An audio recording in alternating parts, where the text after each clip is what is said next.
Bismillahirrahmanirrahim. Ve bihi nesta'in ve huve hayrun mu'in. Ve sallallahu ala seyyidina Muhammed. Allahümme salli ala Muhammed ve ala Muhammed ve ala ehli beytihi tayyibin tahirin ve la'netullahi ala a'daihim ecma'in minel âne ila kıyâmi yevmiddin. Arz ettik ki bilahare peygamberlik üstün bir makamdır. Allah Teala peygamberleri seçer ve onları bir takım özelliklerle donatır ki dedik masumiyet onlardan birisidir. Allah Teala onları özel koruma altına alır. Şimdi peygamberlik yüce bir makamdır. İnsan eğer bu makama ulaşırsa ister istemez insanlar tarafından sevilir. Yani ona inananlar tarafından müthiş bir sevgiye mazhar olur. O insanlar tarafından kendisine iman eden insanlar açısından kutsal bir şahsiyet olarak bilinir. Ve insanlar o peygamber bildikleri şahsın sözüne inanırlar. Ona göre hareket ederler, hayatlarını onun sözlerine göre şekillendirirler. Onu vacibul itaat bilirler. Derler ki biz o ne dese biz ona itaat ederiz, onun sözlerine uyarız.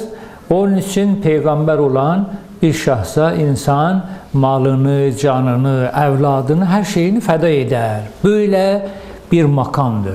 Böyle bir makam olduğuna göre ister istemez makam düşkünü, güç düşkünü, güç odaklı insanlar ne yaparlar? Derler ki ya bundan daha üstün bir makam olur mu?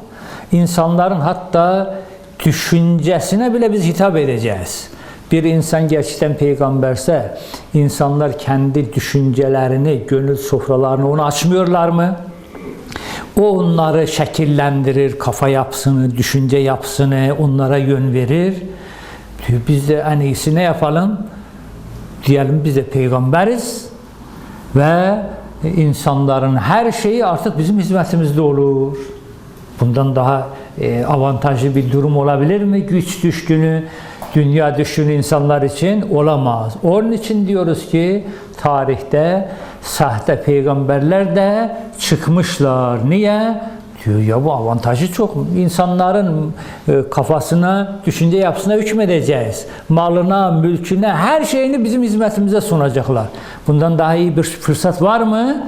Yok. Onun için de bir takım sahte peygamberler çıkmışlar ve çıkma ihtimali her zaman olmuştur. Bu kapı açık olmuştur. Onun için de biz diyoruz ki doğru gerçek peygamberi sahte peygamberden nasıl ayırt edebiliriz? Nereden bilelim ki bu gerçek peygamberdir veyahut da ki bu sahte peygamberdir? Nereden bileceğiz? Gerçeğini sahtesinden nasıl ayırt edebiliriz? Diyoruz ki gerçek peygamberi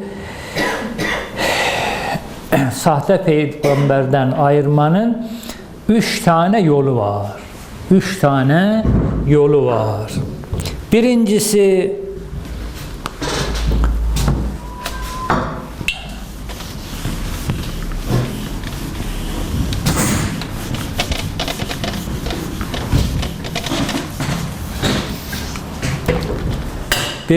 diyoruz ki karine ve şahitler yoluyla. Ne demek yani karine ve şahitler yolu? Yani biz şimdi mesela varsayalım ki polis teşkilatı ne yapar?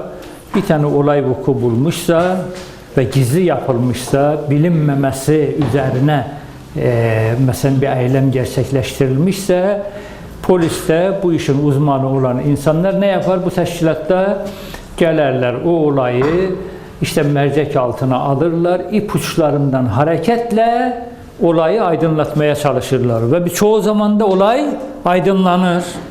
İpuçlardan hareketle orada bırakılan o izlerden, şuradan, buradan hareketle insan o olayın gerçek yüzünü aydınlatabiliyor. Öyle değil mi?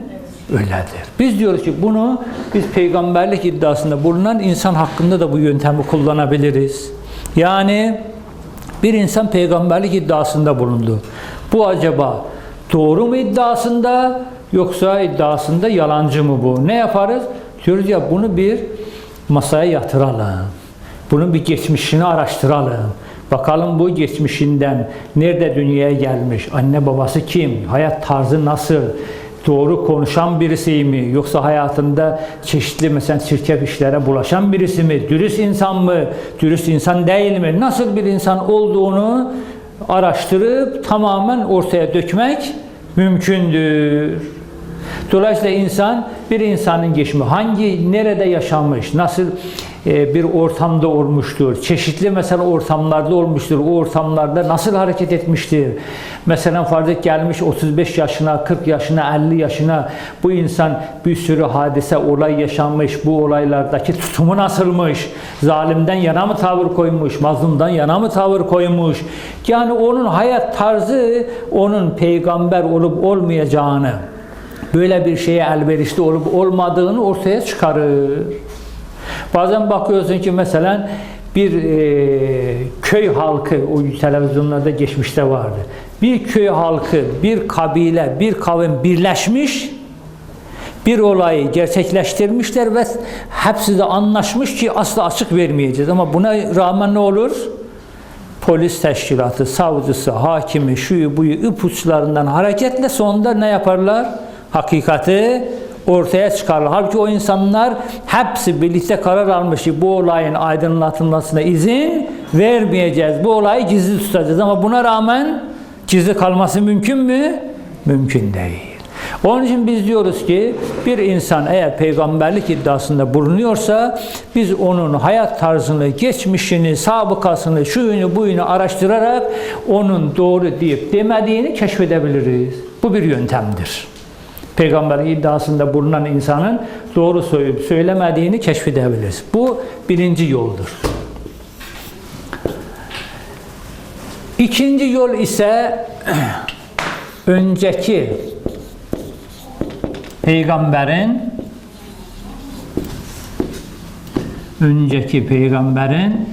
bildirmesi. Yani varsayalım çeşitli yollarla biz bir insanın peygamber olduğuna emin olduğu kanaat getirdi ki bu doğru sözdür ve Allah tarafından bu peygamberdir. Şimdi o peygamber olarak tanıdığımız şahıs hangi yollardan emin olduk onu araştırmıyoruz. Varsayalım ki bilahare biz çeşitli yollarla bir insanın peygamber olduğuna emin olduk. Şimdi emin olduğumuz, peygamber olduğuna güvendiğimiz bir insan diyor ki benden sonra falan şahıs peygamber olacak. Ve onun bildirmesi bizim için yeterlidir. Veya diyor ki işte benden bir süre sonra işte şu özelliklere sahip birisi peygamber olacak. O bir süre aradan geçtikten sonra bakıyoruz aynı onun söylediği özelliklere tıpatıp uyan bir tanesi var. Ne deriz? Deriz ki bu da peygamber. O müjdelenen demek ki peygamber budur. Bu da o yollardan birisi. Yani önceki peygamberliğin ve peygamberlerin birisinin peygamberiyle ilgili bize sunduğu bilgi bizim için delildir. Bizim için peygamberliği keşfetme yollarını hatta peygamberler kendilerinden sonraki peygamberin ismini bile açıklamışlar. Öyle değil mi? Daha sonra inşallah üzerinde duracağız. Bu da yollardan birisidir. Biliyorsunuz ki Ehl-i Beyt imamlarında da genelde bu var. Biz şimdi peygamberlikten bahsediyoruz. Ehl-i Beyt imamlarında da böyledir. Her Ehl-i Beyt imamı kendinden sonraki Ehl-i Beyt imamını ne yapmış? İnsanlara tanıtmış, bildirmiş, ismiyle, şahsıyla. Aha demiş bu benim evladım. Bu imamın bir sürü evladı var diyorsa şu evladım diyor benden sonra imam olacak. Allah'ın hücceti budur. Bundan başkası değil. İsmini demiş, şahsıyla tanıttırmış. Biz imam olduğuna inandığımız birisi kendisinden sonraki imamı tanıtıyor. Bu da imamı tanıma yollarından birisidir. Bu da iki. Üçüncüsü ise üçüncü yol ve en önemli yol diyoruz ki mucizedir. Mucize. Yani bir insan peygamberlik iddiasında bulunuyorsa insanlar ne yapar? O iddiada bulunan insandan mucize ister. O da mucize gösterir. Dolayısıyla onun peygamberlik iddiasında doğru olduğu varsayılır, kabul görür. Bir insan peygamberlik iddiasında bulundu ve mucize gösterdiyse bu onun peygamberliğinin ispat yollarından birisidir. Bu iki yol zaten bildiğimiz şeylerdir ama mucizeyi biraz açmamız lazım. Mucize ne demek yani? Bir peygamber mucize gösterir ve peygamberliği ispat yollarından en önemli yollarından birisi budur. Bu mucize ne demek? Diyoruz mucize kelimesinin bir sözlük anlamı var. Bir de o sözlük anlamıyla bağlantılı, ilintili terim anlamı var. Mucize sözlükte güçsüz bulma,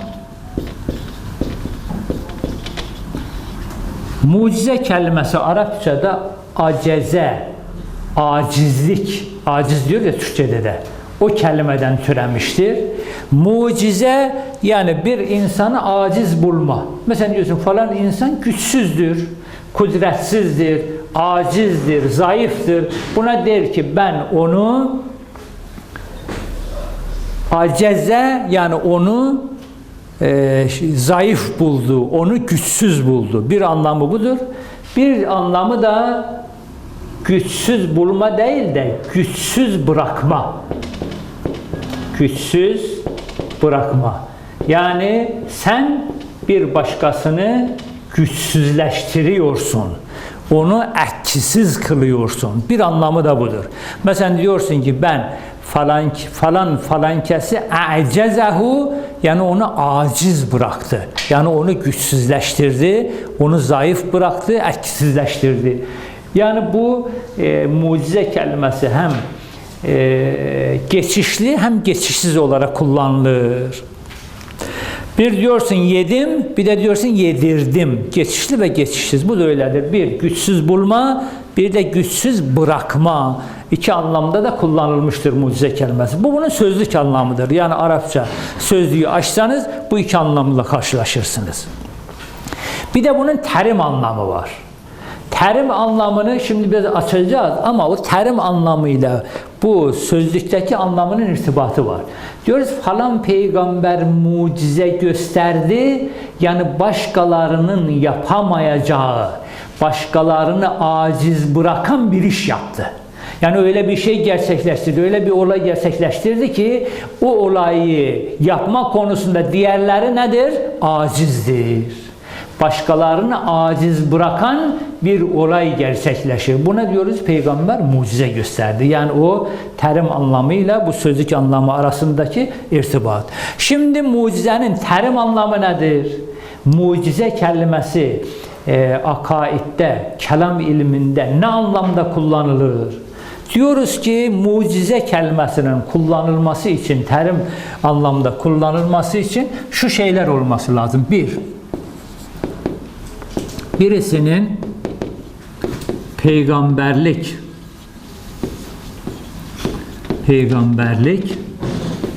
iddiasında bulunması lazım. Şöyle diyeyim, birisini söyleyeyim. Bir peygamberlik iddiası. Mucizenin terim anlamının gerçekleşmesi için ortada birisinin ne yapması lazım? Peygamberlik iddiasında bulunması lazım. Bu bir. İkincisi olağanüstü yani sıra dışı olayın gerçekleşmesi.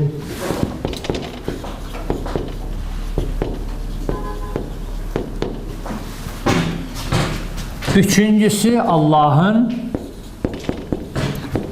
iradesi.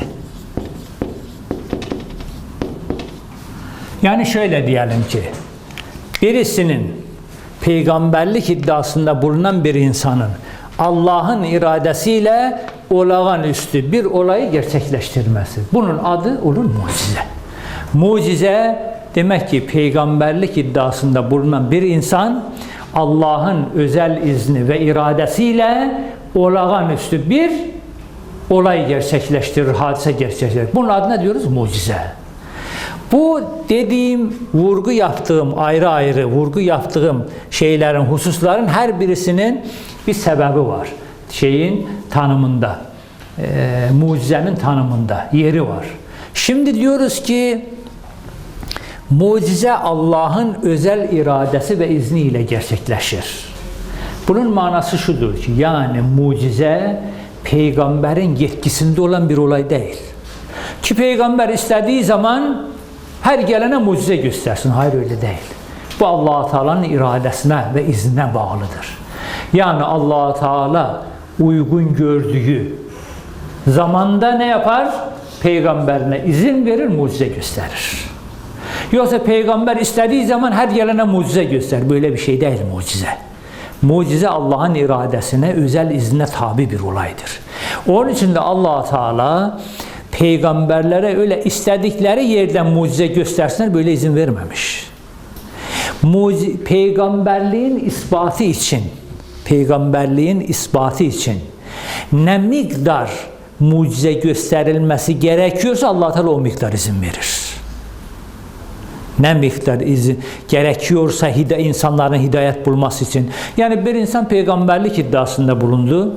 İnsanlar da bunu hidayeti için, buna inanmaları için olağanüstü bir olay gerçekleşmesi lazım. Allah Teala o miktarda izin verir, peygamber de gösterir, biter. Çünkü bazen olurdu. İnsanlar keyfi olarak toplanırlardı peygamberlik iddiasına bulunan şahsın etrafına. Ya işte mesela örneğin sen şu şeyi de yap. Şu harikulade olayı da gerçekleştir. Peygamber benim elimde der ki. Allah Teala izin verirse olur, izin vermezse olmaz. Allah Teala ihtiyaç görürse gerçekleştirebilirim. İhtiyaç görmezse ben, yani peygamberin kendi iradesine bağlı değil bu. Bu Allah'ın iradesine bağlı, Allah'ın iznine tabidir. Onun için de Kur'an-ı Kerim'de sıkça mesela peygamberlerden istenmişler. Peygamber Allah Teala buyurmuş ki siz onlara deyin ki Allah Teala izin verirse bu gerçekleşir. Allah Teala hikmeti gereği, yani bu insanların, yani mucize oyuncak bir şey değil ki her gelene mucize gösterilsin. Mucize bir iddia var ortada, o iddianın ispatlanması için Allah Teala izin verir. Bir kere sen gördün, senin için de artık bu delil yeterli. Ya ikinci kez de bana göster, üçüncü kez de göster, böyle bir şey yok mucizede. Yani ne miktar ihtiyaçsa bu iddianın ispatı için o miktarda Allah Teala izin verir. Onun için Allah'ın iradesiyle olur. Yani her sürekli olacak işler. Bu bir. İkincisi, olağanüstü olması lazım. Yani sıradan dışı, sıradan olaylarla, normal olaylarla gösterilmekle, normal olayları gerçekleştirmekle ne olmaz? Peygamberlik ispatlanmaz. Ya de ki ben peygamberim, bak işte ben de ateş üzerinde yemek pişiriyorum. Bunun alakası var. Yani yemek pişirmekle işte peygamberlik ispat oldu. Veyahut da ki belki duymuşsunuz. Diyor ki birisi peygamberlik iddiasında bulundu. Dediler ki ya peygamberler mucize göster, bir mucize göster. Dedi ne istiyorsunuz mesela? Dedi ki ya şu ağaca de gelsin buraya. Dedi tabii ki derim. Dedi ağaç emrediyorum gel buraya. Ağaç hareket etmedi, gelmedi. Ha dedi olsun bir şey fark etmez dedi benim için. Peygamberler mütevazı, o gelmiyorsa ben giderim. Git ağacın yanına, işte benim peygamberliğim ispat olur. Böyle şeyler olmaz. Yani sıradan işlerle peygamberlik ispatlanmaz. Olağanüstü, yani sebebi bilinmeyen olayların gerçekleşmesi lazım. Onun için de olağanüstü diyoruz. Yani normal ve sıradan, sıra dışı olay gerçekleşmesi lazım. Yoksa herkesin gerçekleştirebileceği normal olaylarla peygamberlik ispatlanmaz. Eğer öyle olsaydı herkes yerinden kalkan peygamberlik iddiasında bulunurdu. Varsayalım mesela Hz. Musa asaya atar, neye dönüşür? Yılana. Bu herkesin gerçekleştirebileceği sıradan olaylar değil bu. Veyahut da ki elini koltuğuna koyacak, çıkaracak, yıldız gibi parlayacak eli. Nur saçacak. Bu olağanüstü şeylerdir, hadiselerdir. Veyahut da ki mesela ölüyü el sürecek, ölü dirilecek. Bunlar olağanüstü şeylerdir. Yani sıradan olaylar değil. Bir çok pardon hocam. Hazreti İsa'nın da bebekken konuşması mesela bu o zaman peygamberlik sıfatı nasıl olabiliyor? Şimdi o maddeyi diyorum. Diyoruz ki bir mucize Allah'ın iradesiyle olur, özel izne tabidir. İkincisi olağanüstü bir olay gerçekleşir. Bir de mucize kelimesinin kullanılmasında bir peygamberlik iddiası olması lazım. Yani bir tane insan olacak. Diyecek ben peygamberim ve Allah'ın iradesiyle olağanüstü bir olay gerçekleşir. Bu olur adı mucize. Eğer bir ortada peygamberlik iddiası yok ama olağanüstü bir olay gerçekleşiyor. Allah'ın izniyle olağanüstü bir olay gerçekleşiyor. Buna mucize denmez. Olağanüstü olaydır. Ama ona mucize kelimesi kullanılmaz. Ne deriz ona? Keramet deriz. Kerametle mucizenin işte farkı olur. Yani ikisi de olağanüstü olaydır. Ama keramette peygamberlik iddiası yoktur. Onun için de imamlarımızın gösterdiği şeylere, olağanüstü şeylere mucize denilmez. Mucize değil. Onlar çünkü peygamberlik iddiası yok. Mucize peygamberlik iddiasıyla birlikte olan iddiaya gösterilen olağanüstü hadiseye mucizedir. Onların içine keramet denilir. Keramet yani olağanüstü olayı gerçekleştirmek. Bu dünyadaki eşyalar üzerinde tasarrufta bulunmak sadece peygamberlere özel bir şey değil. Peygamberin dışında Allah'ın veli kulları, Allah'ın özel kulları da bir takım kerametli olağanüstü işler gerçekleştirebilir. Onlara keramet diyoruz. Mesela imamlarımızdan birisi davet ettiler bir meclise. Maksadı imamı o mecliste küçük düşürmek. Bir ziyafet tertiplediler. Herkes sofrada oturdu. Bir tane sihirbaz getirdiler ki imamı küçük düşürsün diye. İmam mesela elini atıyor. Mesela ekmeği götürsün, ekmek hareket ediyor. Mesela imam kaşığı götürecek, kaşık hareket ediyor. Veyahut da yemekten alacak, tabak hareket ediyor. Başkaları da başlayıp gülüşüyorlar. Halife bunu kastlı olarak yaptırıyordu ki imamı küçük düşürsün diye. Perdede aslan resmi olan bir perde vardı aslan resmi üzerinde. İmam işaret etti perdedeki aslana. Allah'ın izniyle dedi bu sihirbazlığı o aslana dönüştü. Sihirbazlığı de döndü geriye resme dönüştü. Ne oldu? فَبُهِتَ kefer. Kendi aleyhlerine döndü bu.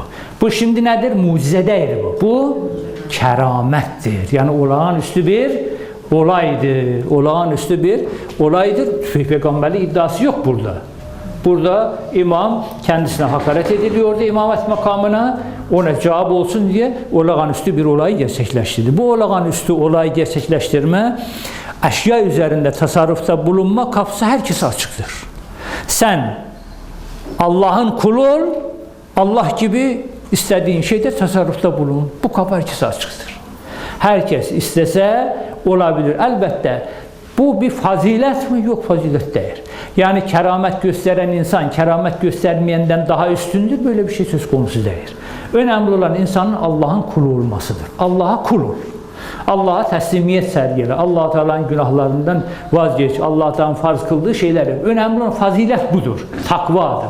Keramet göstermişsin, göstermemişsin. Bunlar çok önemli şeyler değil. Onun için Allah'ın bir takım veli kulları, özel kulları var ki eşya üzerinde isteseler tasarruf ederler ama etmemişler. Hatta ettiklerini bile mecbur kaldıklarında ettikleri tasarrufları bile gizlemişler. Kimi insanlar var mesela tayyül arzla ne yapmışlar? Mesela bir gözü açıp kapayınca mesela Kabe'de olmuş, veyahut da ki Meşhed'de olmuş, Kerbela'da olmuş. Ama bilen insanlardan bunu gizlemişler ve istemişler ki biz hayatta olduğumuz sürece bunları başkasına aktarma. Yani olağanüstü olayı gerçekleştirme peygamberlere has bir olay değil. Bu Allah'ın dostlarının yapabileceği şeylerdir bunlar. Ama bunlar çok üstünlük, fazilet sebebi de değil. Bilahare biz dönelim konumuza. O da şudur ki mucize nedir? Mucize odur ki Allah'ın iradesiyle peygamberlik iddiasında bulunan bir şahıs olağanüstü bir olayı gerçekleştirir. Bu olur mucize. Biz diyor ki peygamberliği ispat yollarından birisi nedir?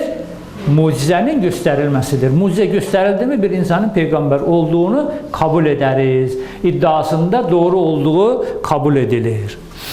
Şimdi diyoruz ki burada olağanüstü dedik ya, bu olağanüstü ile alakalı biraz açıklama yapalım.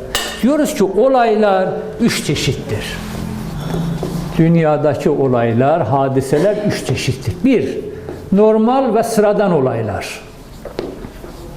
Normal ve sıradan olaylar. Hepimizin sebeplerini, sonuçlarını bildiğimiz şeyler. İşte yazı yazarız, yemek pişiririz, yemek yeriz. Bunlar sebep sonucunu bildiğimiz olaylardır. Günlük hepimizin bildiği şeylerdir.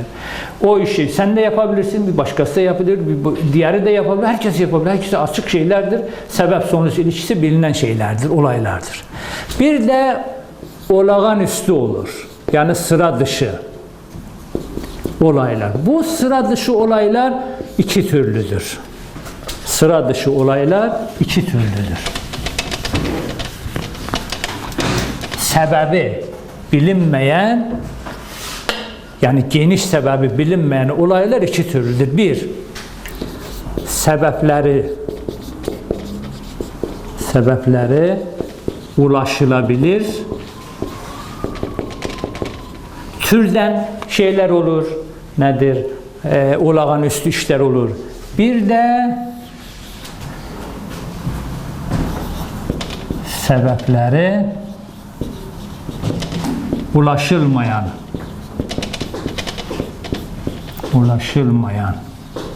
olaylar. Ne demek yani? Biz diyoruz ki olağanüstü, yani sebepleri bilinmeyen, herkes tarafından, umum tarafından bilinmeyen olaylar 2 türlüdür. Bazen doğrudur, herkes tarafından bilinmiyor. Ama bazıları istese ona ulaşabilir. Öğretim yoluyla ulaşabilir, bir takım egzersizlerle ulaşabilir, bir takım olayları gerçekleştirerek ona ulaşabilir. Bu türden olağanüstü olaylardır. Mesela buna ne örnek veririz? Hint murtazlarının yaptıklarını bunu örnek verebiliriz. Hint murtazları bir takım olağanüstü şeyler gerçekleştirirler. Mesela varsayalım ki oturur bir yerde, hareket eden trene bakar, treni durdurur. Tren hareket edemez. Her şey yolunda ama bir türlü tren hareket etmez. O nasıl yapılır bu iş? Bu Hint murtazı bakışıyla o treni durdurur. Şimdi burada olağanüstü bir olay mı? Evet, olağanüstü bir olaydır. Sebebi herkes tarafından vesileleri bilinen şey, türden bir olay değil. Ama bu asla ulaşılmayan türden bir olay değil sebeplerine. Bir insan, o murtazın gidip talebesi olabilir, öğrencisi olabilir, o ona öğretir, şunu yap, bunu yap, bunu yap, bunu yap. Sen de benim gibi ne yaparsın? Treni durdurursun. Veyahut da ki bakıyorsun ki bir takım egzersiz yoluyla bıçağı buradan sokuyor, arkadan çıkarıyor, şu kan da çıkmıyor. Normal insan olsa ölmesi gerekir ama bu insan ölmüyor. Bu Hint murtazların yaptığı şeyler olağanüstüdür ama sebepleri ulaşılmaz türden değil. Bilahare bilinebilecek türdendir. Egzersiz yoluyla bir takım eğitimler sonucu yapılabilir. Biliyorsunuz ki insan ruhunu güçlendirirse bir takım normal insanların yapamayacağı şeyleri yapabilir. Hint murtazların yaptıkları da olur. Kendi bedenlerinin arzularıyla muhalefet ederler. Beden mesela lezzetli yemek ister, o tiksindiği, en çirkef bildiği şeyi yer. Bedenin arzusunu karşılamaz. Olumlu cevap vermez, ruhunu güçlendirmek amacıyla. Böyle bir takım şeyler gayrimeşru yollarla ruhlarını güçlendirirler. Ruh güçlendirdi mi normal insanların yapamayacağı şeyleri yaparlar. Bu bir türdür. Olağanüstüdür ama sebepleri bilahare bir şekilde ulaşılabilir. Bir de sebepleri ulaşılmayan, keşfedilmeyen ve Allah'ın özel iradesine bağlı olan hadiselerdir. İşte mucize bu türdendir.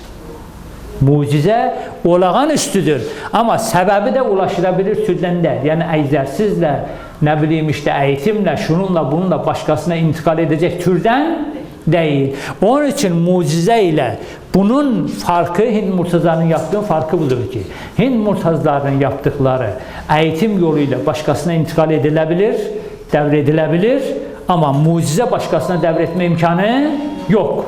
Bu bir. İkincisi Hint murtazlarının yaptığı şey mağlup olabilir. Yani ne? Yani bu bakışıyla treni durdurur, bir başka murtaz da gelir bakışıyla treni hareket ettirir. Yani onun şeylediğini geçersiz kılabilir. Ama mucizede böyle bir şey mümkün değil.